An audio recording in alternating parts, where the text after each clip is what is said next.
All right, welcome West Aurora Warriors to the November UTA. Well, Chief, it's hard to believe. We already have Halloween behind us and Thanksgiving is upon us, and now the holiday season is kicking off. It's amazing, isn't it? Going by quick. Goes by fast, yes, sir. Well, why don't you lead us off, give us some of the updates from your side there, and then I'll talk about some recognition that we have, and then we'll just keep bouncing back and forth like we normally do. Yes, so sir. take it away. Good. All right, so this weekend, West Aurora Warriors, thanks for coming back. We have a lot going on. Some of the highlights I want to bring to your attention is the Veterans Day ceremony is going to go on. A lot of units have some exercises. You'll see activity amongst the entire wing doing exercises there. And then professional development, Colonel Dufresne will be going ahead and leading that aspect there. And then Saturday night at the club is going to be the chief induction ceremony. And I know I've been to a few. Colonel Peters, this is your first one we hear at Westover. Yes, looking forward to it. Awesome, should be a great time. Yeah, thanks. And you said you've got some recognition for us? I do. So this month we're kicking off our Give 'em 3. So I've got everyone getting down to the clap of the Give 'em 3. So we're going to take and now put that into our UTA briefings now with an official slide that's out there. And I'm not going to go through the whole list of names now, but we've got a bunch of folks that have been promoted this past month and going to be promoted in the upcoming months. And we've got folks coming back from deployment, and of course then all the great recognition from folks helping out with the cleanup day that we had.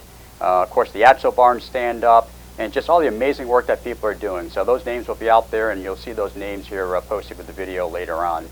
So I understand that you have some more updates as far as some upcoming training and professional development.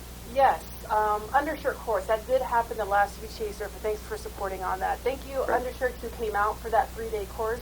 Really appreciate it. It's going to make a difference, especially with us going into the deployment cycle there.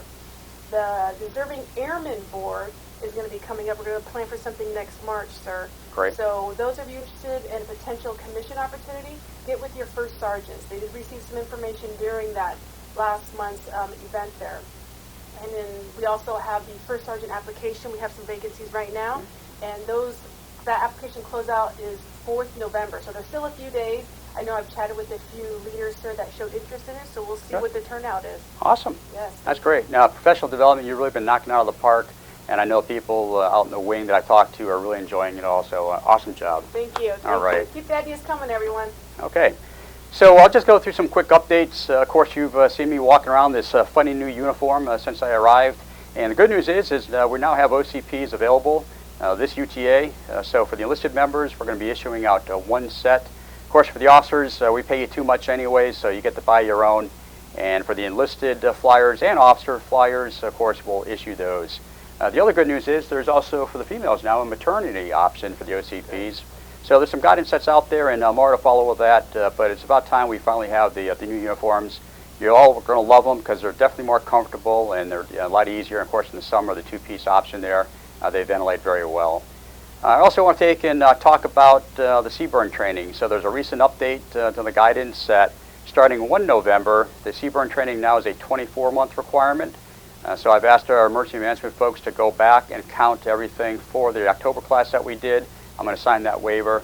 So going forward, it'll be 24 months, and those that completed in October, again, will get credit for that 24-month cycle. So that's great news. And again, the ATSO barn, we're just knocking out of the park with some good quality proficiency training. So that's awesome and well done for our emergency management team. The last thing I have before I kick it back to you is talking about an important award for our employer support of the Guard and Reserves, and that's the Secretary of Defense Employer Support Freedom Award. That award is out there now for nomination. And of course, it's critical that we have our airmen recognize their employers, because that's a way that we can take and keep that tie together. And the suspense for that is the 23rd of December. So again, if you have employers that are out there that are extremely supportive of what you do out here, please recognize them so we can take care of them and bring them out. And again, we'll do some more of that engagement in the future. So Chief, why don't you wrap us up with some stuff, and then I'll talk some budget stuff. Okay, great. I do want to say, key spouses, thank you for signing up. They're coming out on the UTA weekend. They will be here this weekend, and they are going to participate in the ATSO barn. So in fact, they're going to go to the CBURN training. Yep. I already told them to get all the chemicals and everything else going, so we're going to do a real trip now. Okay. So they're going to have a good time. Thank you for the military members who are offering that opportunity for family to come out and support you and the wing with this opportunity here. Other than that, sir, yes, we do have questions about budget. So what do you got for us? Yes, of course, money is always near and dear to everyone's heart. So the thing I want to stress here is we are still on a continuing resolution authority. We do have an authority that's been given to us, that's been distributed out to the groups at this point. The point that I want to make is for our airmen and STP2. I've changed up the way we're doing things this year. So traditionally, the moniker across the wing is, well, we're broke, there's no money, therefore packages don't get put forth. Bad news, we don't get training, right? We're here to train our airmen. My job is to make sure you are trained. So this year I've changed it up. We're going to take and centralize $800,000 at the wing level that I'm going to control, and we're going to have our wing training office headed up by Sergeant Melantafi, and he's going to be coordinating everyone that's entitled to STP2. So if you are one of those airmen that are entitled to STP2 and desire to do your STP2 training, I need you to reach out to your supervisors, work with Sergeant Melantafi, and we will fund that to get you the training that you need.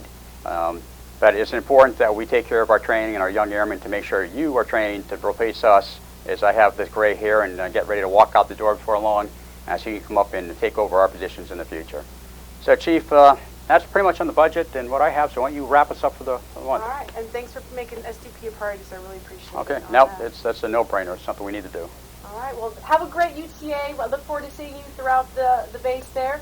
And Westover Warriors! Patriot proud!